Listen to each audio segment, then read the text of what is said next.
Hi everyone, आजच्या ब्लॉगमध्ये तुम्हाला सर्वांचं खूप खूप स्वागत आहे. तर आज सकाळच्या गडबडीमध्ये चालली होती भाजीची तयारी. सगळ्यात पहिल्यानंतर शेंगदाणे, खोबरं वगैरे सर्व वाटून घेतलं आहे मिक्सरमध्ये, कारण घाईमध्ये चाललं होतं स्वयंपाक. आणि हे सर्व विहारात गेले होते, थोडंसं काम होतं म्हणून. त्यानंतर सर्व व्यवस्थित वाटून घेतले या पद्धतीने बघा इथे. त्यानंतर आता थोडेसे मसाले टाकून घ्यायचे, मीठ, हळद, तिखट आणि थोडासा कांदा लसूण मसाला. परत एकदा आपण मिक्सरला वाटून घ्यायची. थोडीशी कोथिंबीर टाकून घेतली, मला थोडीशी कमी वाटत होती त्यामुळे. त्यानंतर व्यवस्थित सर्व बारीक करून घेतलं, मिक्स करून घेतलं. आणि त्यानंतर वांगी अशी कट करून घेतली होती, व्यवस्थित साफ करून घेतली होती. हा जो सर्व मसाला आहे ना, त्या वांग्यामध्ये व्यवस्थित भरून घ्यायचा, सर्व दाबून व्यवस्थित भरून घ्यायचं आहे ते बघा. त्यानंतर मी गॅसवरती कढई ठेवली. कढईमध्ये 2-3 चमचे तेल टाकून घ्यायचं आहे. थोडंसं जास्त तेलाचा वापर करायचा, त्यामुळे भाजी आपली खूप टेस्टी होते.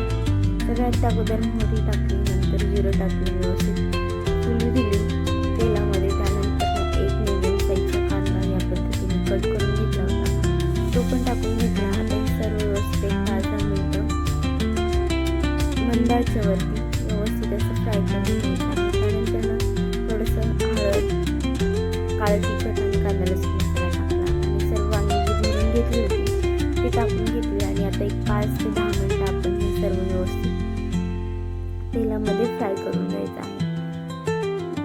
फुल गॅसवरती करायचं, मीडियम गॅस वगैरे अजिबात नाही करायचं. फुल गॅसवरती केल्यानंतर वांग आपलं पटकन शिजलं जातं. थोडीशी कोथिंबीर टाकून घेतली आणि जो मसाला आपण वाटून मिक्स करून घेतला होता, तो राहिला होता थोडासा, तो टाकून घ्यायचा आहे ते बघा. त्यानंतर आपल्याला जेवढा रस्सा हवा आहे तेवढं आपण पाणी टाकून घ्यायचं आहे, कारण आज मिस्टरांना भाकरी मस्त अशी चुरून खायची होती आणि झणझणीत भाजी हवी होती. त्यामुळं इथे बघा मी मस्त असा रस्सा करणार आहे, त्यासाठी 1 ग्लास मी पाणी ओतून घेतलं. त्यानंतर मी इथे वांग्याची भाजी पलीकडे ठेवून दिली आणि आता इथे मी भाकरीची तयारी करून घेणार आहे, कारण मला खूप जास्त भाकरी बनवायच्या नव्हत्या, 2च भाकरी बनवायच्या होत्या. त्यामुळं मी पटकन भाकरीला घेतलं आणि व्यवस्थित असं पीठ मळून घ्यायचं आहे. इथे मी बाजरीची भाकरी बनवत आहे. तुम्ही बाजरीची भाकर किंवा भात, चपाती काहीही बनवू शकता. त्यासोबत ही वांग्याची भाजी एकदम खूप सुंदर लागते. तुम्ही एकदा नक्की ट्राय करून बघा. आणि प्लीज नवीन असाल ना तर माझ्या चॅनलला नक्की सबस्क्राईब करा, शेअर करा आणि लाईक पण करा, कारण नवीन यूट्यूबरसाठी ना तुमचा एक सबस्क्रायबर खूप जास्त महत्त्वाचा असतो. त्यामुळे नवीन असाल ना तर प्लीज माझ्या चॅनलला नक्की सबस्क्राईब करा. आता बघा या पद्धतीने मी इथं भाकरी तयार करून घेतली आहे. आता आपला तवा पण गरम झाला होता, मी टाकून घेतली आणि दुसरी पण भाकरी आता तशीच बनवून घेणार आहे. लगेचच पाणी लावायचं आहे आणि बाजरीचं पीठ ना कधीच पातळ असं मळायचं नाही, घट्ट असंच थोडंसं राहू द्यायचं, म्हणजे भाकरी ना कडक होते आणि खायला पण खूप छान लागते. आणि खूप असं पातळ पीठ झालं ना तर आपली भाकरी ना व्यवस्थित होत नाही आणि खायला पण छान लागत नाही. थोडंसं कडकच पीठ राहू द्यायचं. आता दुसरी पण मी भाकरी तयार करून घेणार आहे, तुम्ही पाहू शकता. आणि मी कधीच अशी गॅसवरती भाकरी भाजत नाही, सर्व भाकरी मी तव्यावरच भाजते आणि माझी भाकऱ्यांना सर्व खूप मस्त फुगतात. इथे बघू शकता तुम्ही. आता मी सर्व तुम्हाला मी भाकरी फुगल्यावर दाखवणारच आहे, पुढे व्हिडिओमध्ये दिसेलच तुम्हाला. आता दुसरी पण भाकरी मी पटकन अशी तयार करून घेतली, थापून घेतली होती. इथे बघा मस्त मोठ्या मोठ्या भाकरी बनवते मी, कारण माझ्या गावी अशाच भाकरी बनवल्या जातात. तर इथे बघा तुम्ही. आता भाकरी तयार करून झाली होती, पीठ वगैरे व्यवस्थित ठेवून दिलं डब्यामध्ये. आता आपण वांग्याची भाजी एकदा बघून घ्यायची आहे. वांग वगैरे शिजले का आपण बघून घेऊया. इथे बघा वांग अजून थोडंसं मला कच्चंच वाटत होतं, त्यामुळे मी परत एकदा मिक्स करून घेऊया. इथे बघा मस्त रस्सा झाला होता आपला भाजी. त्यानंतर ना भाकरी पण मस्त अशी खरपूस भाजून घेतली होती एका साईडनं.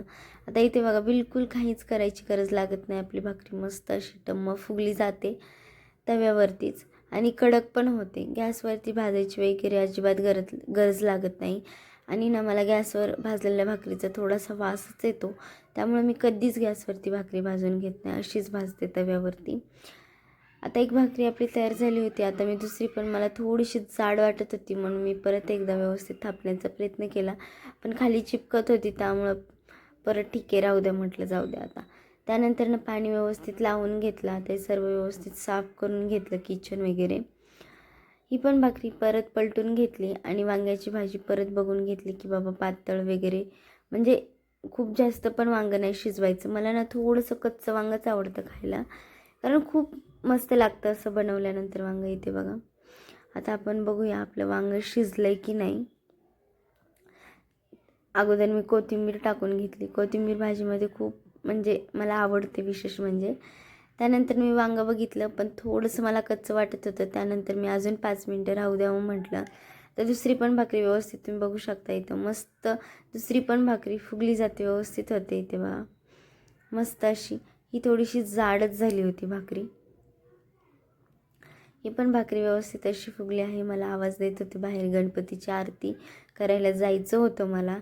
इथे बघा आता दुसरी पण भाकरी व्यवस्थित अशी फुगली आहे आणि मी गॅस बंद करून घेतला, कारण मला कडक भाकरी पाहिजे होती त्यामुळं. आता इथं वांगं पण आपलं खूप छान असं शिजलं आहे, तुम्ही पाहू शकता. मी गॅस बंद करून घेतला आणि आता जेवायला घेतलं, कारण मला खूप भूक लागली होती. अजून मुलं वगैरे आली नव्हती, त्यामुळे मी सगळ्यात अगोदर ते जेवण करून घेतलं. खूप जास्त भूक लागली होती. ते बघा भाकरी मस्त अशी कडक झाली आहे, गरमागरम भाकरी आणि भाजी. चला तर मग तुम्हाला पण माझा व्हिडिओ जर पण आवडत असेल ना, प्लीज नक्की सबस्क्राईब करा, लाईक करा. चला ओके, बाय बाय, भेटूया पुढच्या व्हिडिओमध्ये. आणि माझे व्हिडिओ आवडत असतील तर ना नक्की सांगा. चला ओके, बाय बाय.